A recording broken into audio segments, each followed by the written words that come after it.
Hi, so I wanted to show you guys how to edit a photograph that you've taken of your artwork from an Android phone.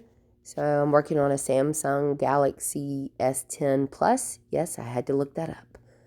So I'm going to go into my gallery, and I've already got a picture pulled up. These are some pictures that I took when we had a Black History Month display.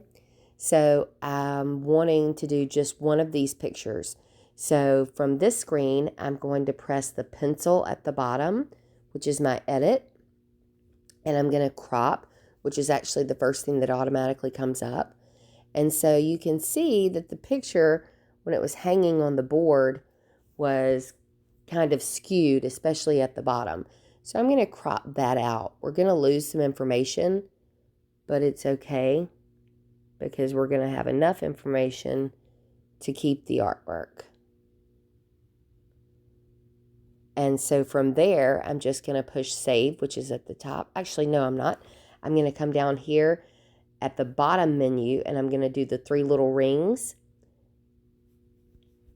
And this gives me different options as far as lighting and warmth, that type of thing. So if I go to auto, it's kind of harsh comparatively. So I can check out warm and cool. I can check out all the different options until I find something that I like. It's a white on black drawing, so I might actually stick with one of the black and white versions. All right, when we get into things like light flare, that's probably not something you want to do. Cartoon's going to change your artwork. Vignettes, not really a good idea either. Sharpen sometimes works well if your picture's kind of blurry.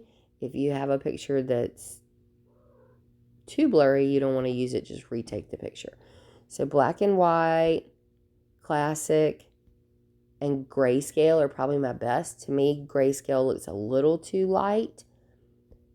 Classic's pretty good. Black and white's a little darker. And then I'm going to go back to my original and see which one I like best. I'm going to stick with my original for a minute, because now I can go to different tools. So I'm going to come back down to the bottom, and I'm going to touch on the sun. And so I can change my brightness. I can also change my exposure. This is kind of like how much light was in your photograph. We're in a light area, dark area, that type of thing. I really want to get some of those darkness. And I can play with this back and forth, up and down. I can also change my contrast. But that's really going to change the drawing a little more than I want. Saturation deals with color, and since I'm really dealing with black and white, I can take away some of the black and white. Some of the color with the black and white.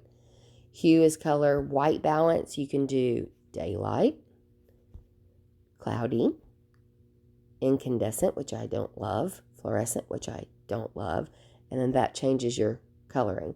There's also an auto. I don't like any of those, so I'm going to keep working. So I'm going to go back to my exposure and my brightness and turn that down a bit until I like it.